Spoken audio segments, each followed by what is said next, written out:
Luminoa. Hello, brother. Hi. Hello, dear. How are you? How are you doing today? Remember me? Yes, I know that you are from London. आप London से हैं, I hope. But actually, in this live session, I have talked many things in Hindi, but unfortunately, I could.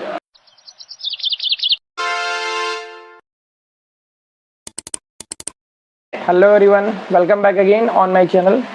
So, as I said yesterday, that I will start a live session at 7 p.m. But unfortunately, I could not start the live session at the given time. But it's all right because I have started it. Okay तो आज के इस live session में हमें करना क्या है, means what we have to study, हमें पढ़ना क्या है। हमें देखिए कुछ सेंटेंस दिए गए हुए हैं, ठीक है। तो इन सेंटेंसेस को हमें हिंदी से इंग्लिश में ट्रांसलेट करना है। ओके तो एक बार सभी लोग जुड़ जाइए लाइव सेशन को, सभी लोग लाइव सेशन को ज्वाइन कर लीजिए so that we can proceed the topic that I have started. देखिए ये जो मैं सेंटेंस लिखा हूँ ये एक पैसेज का सेंटेंस है, ठीक है। और ये पैसेज जो है यूपी बोर्ड हाई स्कूल के एग्जामिनेशन से लिया गया हुआ है, ठीक है। तो स्टार्ट करते हैं इसको कि कैसे हम ऐसे सेंटेंस को इंग्लिश में ट्रांसलेट करेंगे। चलिए इस लाइव सेशन को लाइक कर दीजिए। ओके तो एक बार बता दीजिए कि आप सभी लोगों को मेरी आवाज़ अच्छे से सुनाई पड़ रही है, अगर हाँ तो जल्दी से मुझे एक बार आश्वासित करिए so that we can proceed the topic. चलिए हम स्टार्ट करते हैं, बट अभी भी आपकी तरफ से ज़्यादा कोई रिस्पांस नहीं आया है, तो I am waiting for your responses from your side. हाँ ओके चलिए तो एज यू कैन सी पहला हमारा सेंटेंस है, कलिंग के युद्ध ने सम्राट अशोक का जीवन बदल दिया। तो अगर आपको इस सेंटेंस को इंग्लिश में ट्रांसलेट करना आता है तो आप लोग कमेंट करके बताते रहिएगा, और मैं यहाँ से अपनी पूरी कोशिश करता हूँ आपको समझाने की, ठीक है, कि कैसे ऐसे सेंटेंस को इंग्लिश में ट्रांसलेट किया जाता है। ओके चलिए तो कलिंग के युद्ध ने सम्राट अशोक का जीवन बदल दिया। तो दरअसल ये सेंटेंस हमारा पास्ट के इंडेफिनिट टेंस का है, और आपको पता है कि पास्ट इंडेफिनिट टेंस में हमारी जो मेन वर्ब होती है वो मेन वर्ब की सेकंड फॉर्म होती है, और वैसे तो पास्ट इंडेफिनिट की हेल्पिंग वर्ब होती है did, but in assertive sentence हम डिड का यूज़ नहीं करते हैं, ठीक है। तो सबसे पहले लिखेंगे सब्जेक्ट। सब्जेक्ट क्या होता है, जो काम को करता है, तो काम हो रहा है बदल देने का, और किसने बदला था, कलिंग के युद्ध ने। तो सब्जेक्ट हमारा क्या होगा, कलिंग के युद्ध। तो कलिंग के युद्ध को हम ऐसे भी लिख सकते हैं द वॉर ऑफ कलिंगा या द कलिंगा वॉर। ओके तो हम क्या लिख सकते हैं, द वॉर ऑफ कलिंग, है ना, द वॉर ऑफ कलिंगा। अगर आप सभी लोगों को या किसी को भी इस सेंटेंस को इंग्लिश में ट्रांसलेट करने को आता है तो आप कोशिश करिए, आप गलत करेंगे तो मैं सही बताऊंगा, बट एटलीस्ट आप कोशिश करिए, कोशिश करेंगे तो इससे आप इंप्रूवमेंट करेंगे अपने आप को, ठीक है ना। द वॉर ऑफ कलिंगा, अब ये सब्जेक्ट होगा, सब्जेक्ट बाद हम क्या लिखेंगे, वर्ब की सेकंड फॉर्म। वर्ब का मतलब होता है जो भी एक्शन होती है, एक्शन हुई थी बदलने का, तो बदलने को चेंज कहते हैं, और चेंज की सेकंड फॉर्म हमें लिखना है चूंकि, तो क्या हो जाएगा, चेंज्ड। ओके तो the war of Kalinga changed, बदल दिया। अब ये वर्ब है, और वर्ब के बाद में हमें क्या लिखना होता है, ऑब्जेक्ट। ऑब्जेक्ट कैसे पता चलता है, क्या या किसी से, तो बदल दिया, क्या बदल दिया, सम्राट अशोक का जीवन। सम्राट अशोक का जीवन यानी कि द लाइफ ऑफ अशोक, सम्राट अशोक मीन्स एम्परर अशोक। तो changed the life of, changed the life of सम्राट अशोक की इंग्लिश क्या हो जाएगी, emperor Ashok. Okay I hope कि आप सभी लोगों को समझ में आ रही होंगी चीज़ें कि कैसे हम इजीली सेंटेंस को इंग्लिश में ट्रांसलेट कर पाएंगे, ठीक है। I am waiting for responses from your side. अगर आपको कोई कुछ भी समझ में ना आए तो एक बार आप बता दीजिएगा, क्योंकि सेंटेंस थोड़ा सा डिफिकल्ट हो सकते हैं आपके लिए।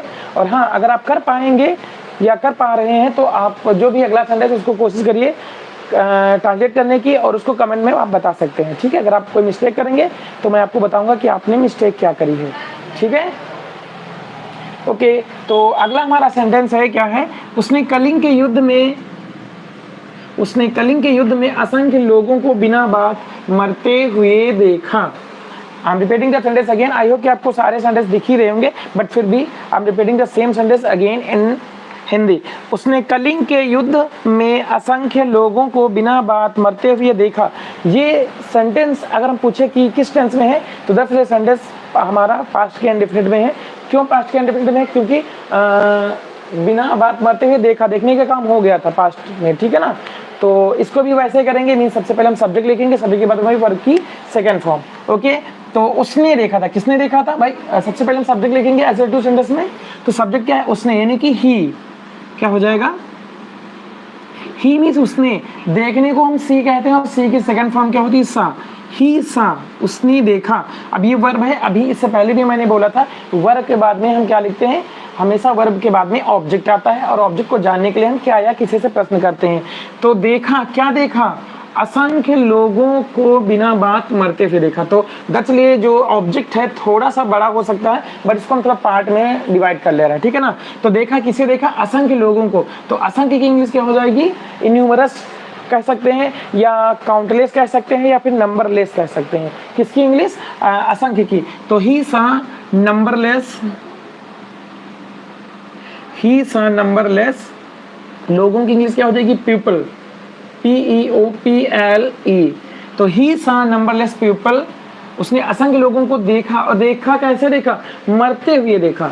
अब आपको मैं बताना चाहूंगा यहाँ पर मरते हुए देखिए, जब उसने देखा था उसी टाइम दूसरा भी काम हो रहा था। कौन सा? मरने का। मतलब उसने देखा कैसे था? मरते हुए। तो दरअसल आपने शायद पढ़ा होगा, पार्टिसिपल ने भी पढ़ा होगा, बट नहीं पढ़ा होगा तो मैं आपको थोड़ा सा इसके बारे में बताना चाहता हूँ। पार्टिसिपल का यूज हम तब करते हैं जब कोई कार्य एक साथ में होता है, ठीक है ना। तो यहाँ पर पार्टिसिपल क्या है? मरने का। मरने को डाई कहते हैं, तो डाई के हम आईएनजी फॉर्म मींस पार्टिसिपल बनते कैसे? प्रेजेंट पार्टिसिपल, वर्ब की फर्स्ट फॉर्म में आईएनजी लगाने से। तो डाई का क्या हो जाएगा? डाइंग हो जाएगा, DYING, डाइंग। तो ही सा नंबरलेस पीपल डाइंग। अब मरते हुए देखा, कहाँ देखा था भाई? कलिंग के युद्ध में, इन द, कलिंग के युद्ध की English in the war of, in the war of Kalinga, है ना, इन द वॉर ऑफ कलिंगा। अब एक अदर वर्ड में बच रहा है, कौन सा वर्ड बच रहा है, कौन सा पार्ट बच रहा है? बिना बात के, ठीक है ना। बिना बात लिखा है ना, तो बिना बात का मतलब है विदाउट एनी रीजन। बिना बात का मतलब बिना किसी कारण के, है ना। तो विदाउट एनी रीजन, या फिर आप इसको पहले भी ले सकते हैं, dying without any reason in the war of Kalinga, या फिर आप ऐसे भी ले सकते हैं, in the war of Kalinga without any reason. Without any reason का मतलब होता है बिना किसी कारण। तो क्या हो जाएगा? Without any reason. I hope कि ये भी सेंटेंस आपको समझ में आ गया होगा कि कैसे हमने एक बड़े सेंटेंस को, एक बड़े हिंदी सेंटेंस को इंग्लिश में ट्रांसलेट कर दिया है, ठीक है ना। तो मैं उन सभी लोगों से रिक्वेस्ट करता हूँ कि जो भी मेरे इस लाइव सेशन को ज्वाइन कर लिए हैं, और एक बार इस लाइव सेशन को लाइक भी कर दीजिएगा, सो दैट मुझे इंस्पिरेशन मिलेगी। दूसरी चीज़, आपको अगर सेंटेंस लग रहा हो कि मैं, आप इस सेंटेंस को कर लेंगे ट्रांसलेट इनटू इंग्लिश, तो कोशिश करिए, और नहीं कर पाएंगे तो I will be there for you, मैं आपकी मदद करूंगा। तो अगला आपका सेंटेंस है, कौन सा है? इसके बाद उसने कभी न लड़ने की प्रतिज्ञा ली। इसके बाद उसने कभी भी न लड़ने की प्रतिज्ञा ली। तो इसके बाद, इसके बाद की इंग्लिश क्या हो जाएगी? After this. क्या हो जाएगी? आफ्टर दिस, एंड देन हम कॉमा लगा देंगे, आफ्टर दिस, इसके बाद उसने कभी न लड़ने की प्रतिज्ञा ली। दरअसल यहाँ पर एक इन्फिनिटिव यूज हुआ है। देखो यहाँ पर लड़ने, ना नी नहीं आ रहा, शायद आपको मैंने पढ़ाया हो। इन्फिनिटिव, इन्फिनिटिव क्या होता है? टू प्लस वर्ब की फर्स्ट फॉर्म से बनता है, और जिसका मीनिंग क्या होता है? ना नी ने। तो यहाँ पर आप देख रहे होंगे क्या लड़ने लिखा है ना, लड़ने की। देखो लड़ना अलग चीज है, प्रतिज्ञा लेना अलग है। ये मेन वर्ब है, कौन सा? प्रतिज्ञा लेना, ठीक है। तो ही, सबसे पहले शब्द लिखेंगे उसने, तो ही, प्रतिज्ञा लेने को हम क्या कहते हैं? ओड, सॉरी ओ होती है ना, इसकी सेकंड फॉर्म हो जाएगी ओड। ही ओड, उसने प्रतिज्ञा ली। अब प्रतिज्ञा ली किस चीज की ली? कभी न लड़ने की। तो कभी नहीं को इंग्लिश में हम नेवर कहते हैं। क्या कहते हैं? नेवर। अब नेवर टू हो जाएगा। जैसे आपने पढ़ा होगा, जब भी हम इंपरेटिव सेंटेंस को एक्टिव वॉइस से पैसिव वॉइस में, सॉरी डायरेक्ट स्पीच के सेंटेंस को इनडायरेक्ट में बदलते हैं, तो टू प्लस वर्ब की फर्स्ट फॉर्म लिख के पूरा सेंटेंस उतार देते हैं। जब सेंटेंस हमारा एसर्टिव होता है, और जब नेगेटिव होता है तो नॉट टू लिख देते हैं। तो नेगेटिव में ये हमारा कभी नहीं वाला, यानी कि नेवर टू सेंटेंस लिख देंगे, है ना। नेवर टू, और काहे की प्रतिज्ञा ली थी भाई? ना करने की। उसने कभी ना लड़ने की। तो लड़ने को इंग्लिश में क्या बोलते हैं? फाइट बोलते हैं, ठीक है। आई होप ये सेंटेंस भी आपको क्लियरली समझ में आ गया होगा। After this he would never to fight ठीक है। और मैं उन सभी लोगों से रिक्वेस्ट करता हूँ कि Luminova, hello brother, hi, hello dear, how are you doing today? Remember me, yes I know that you are from London, आप लंदन से हैं I hope, but actually in this live session I have talked many things in Hindi, but unfortunately I think you could not understand me properly. मैंने बहुत सारी चीज़ें हिंदी में बताई हैं। बात ये थी कि मेरे बहुत सारे व्यूवर्स हिंदी में चीज़ों को समझते हैं, that's why I have explained everything in Hindi, but from now onwards I would like to speak everything in English. Okay, तो ये सेंटेंस रहा और इसका अगला पार्ट जो है वो भी मैं बताए दे रहा हूँ, ठीक है। तो अगर आप सभी लोगों को या किसी को भी स्क्रीनशॉट लेनी है, you can take the screenshot. उसने धर्म का मार्ग अपनाया, उसने धर्म का मार्ग अपनाया। ओके, तो ये हमारा सेंटेंस है, उसने धर्म का मार्ग अपनाया। और मैं सभी लोगों से एक बार फिर से रिकमेंड करना चाहता हूँ कि अगर आप जो भी सेंटेंस मैं हिंदी में लिख रहा हूँ अगर आपको समझ में आता है, अगर आप उस सेंटेंस को इंग्लिश में ट्रांसलेट कर सकते हैं, then try to translate that sentence into English and let me know it in the comment section, so that if you are not capable to translate that sentence then I will try to tell you how to translate that sentence correctly, okay, but try to translate at least। चले, तो next sentence हमारा क्या है? उसने धर्म का मार्ग अपनाया। तो सबसे पहले हम लिखेंगे सब्जेक्ट, वही सिंपल सी बात है क्योंकि सेंटेंस हमारा आपका पास्ट का इंडेफिनिट है। तो सब्जेक्ट लिखेंगे, सब्जेक्ट क्या है? उसने, यानी कि ही, ठीक है, ही। और फिर कौन सा काम किया? अपनाया। अपनाने को हम अडॉप्ट, एक वर्ड होता है अडॉप्ट, या फिर हम इसको एक्सेप्ट कह सकते हैं। मतलब उसने धर्म का मार्ग अपनाया, मतलब धर्म का जो मार्ग है उसको एक्सेप्ट कर लिया। एक्सेप्ट वर्ड भी यूज कर सकते हैं। तो ही अडॉप्टेड, या फिर हम कह सकते हैं क्या इसको, एक्सेप्टेड। ही अडॉप्टेड और एक्सेप्टेड, ठीक है। क्या आप एक्सेप्ट किया? धर्म का मार्ग। तो द पाथ ऑफ क्या हो जाएगा? द पाथ ऑफ धर्म। धर्म को इंग्लिश में क्या बोलते हैं? रिलीजन,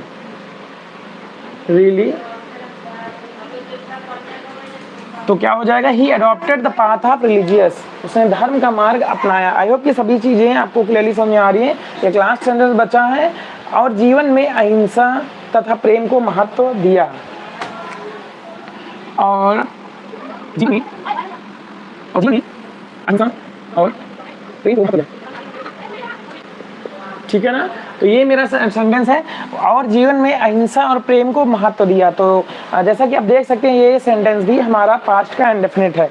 तो आई होप कि ये सेंटेंस ट्रांसलेट कर सकते हैं, but you are not trying to translate, कोशिश करते रहिए। Vishnu Baghel, hello sir, hello dear, how are you doing today? Vishnu, are you watching me for the first time? If yes then please let me know. Okay, तो हमारा अगला sentence क्या है? और जीवन में अहिंसा और प्रेम को महत्व दिया। दरअसल ये सेंटेंस हमारा पास्ट का इंडेफिनिट है। तो सबसे पहले हम लिखेंगे सब्जेक्ट। सब्जेक्ट क्या है? और जीवन में और जीवन में अहिंसा और प्रेम को महत्व दिया। तो सबसे पहले हम सब्जेक्ट चूंकि यहाँ पर नहीं है तो छोड़ दीजिए। अब फिर क्या लिखते हैं? सब्जेक्ट बाद में वर्ब की सेकंड फॉर्म। सेकंड फॉर्म क्या है? मतलब वर्ब क्या है? वर्ब का मतलब होता है एक्शन, जो भी काम होता है। काम कौन सा हुआ? दिया, देने का काम हुआ ना। तो गिव मीन्स होता है देना, और गिव की चूंकि आपको सेकंड फॉर्म लगानी है, सेकंड फॉर्म क्या होती है? गिव। एंड गिव, दिया। क्या दिया भाई? महत्व दिया। काहे का महत्व दिया? अहिंसा और प्रेम का लाइफ में, जीवन में, है ना। तो दिया, क्या दिया? महत्व दिया। तो एंड गिव इम्पोर्टेंस। महत्व को इंग्लिश में इम्पोर्टेंस कहते हैं, और महत्व बोलते हैं, और महत्वपूर्ण को इम्पोर्टेंट बोलते हैं, ठीक है ना। एंड गिव इम्पोर्टेंस टू, किसे दिया? अहिंसा को। अहिंसा की इंग्लिश नॉन वायलेंस, सॉरी क्या होती है? Non violence, VIOLENC, non violence. And प्रेम का मतलब होता है लव, एंड लव। अब अदर वर्ड में क्या बचा? जीवन में। जीवन में की इंग्लिश क्या हो जाएगी? In life. Okay, I hope कि ये भी सेंटेंस आपको क्लियरली समझ में आ गया होगा। And give he importance to non violence and love in life, और जीवन में अहिंसा और प्रेम को महत्व दिया। विष्णु बघेल, सर मुझे पर सेंटेंस नहीं बनानी आती। एक बार मुझे अर्जुन बाबू, हेलो सर, हेलो डियर, कैसे हो अर्जुन? विष्णु बघेल, सर मुझे पर सेंटेंस नहीं बनाना आता है। पर सेंटेंस मैं समझ नहीं पा रहा हूँ, एक बार मुझे आप दूसरे शब्दों में बताने की कोशिश करिए। सर मुझे, मुझ में पर सेंटेंस नहीं है, मैं समझ नहीं पा रहा हूँ आप क्या कहना चाह रहे हैं। एक बार प्लीज़ आप मुझे दूसरे शब्दों में बताने की कोशिश करिए, जिससे कि मुझे क्लियरली चीज़ें समझ में आ जाए कि आप पूछना एक्चुअली में चाहते क्या हैं, ठीक है ना। तो ये हमारा एक तो पैसेज था जो यूपी बोर्ड एग्जामिनेशन में कक्षा 10 में पूछा गया था, जिसको मैंने हिंदी में एक्चुअली पैसेज था उसको मैंने इंग्लिश में ट्रांसलेट करके बता दिया है। तो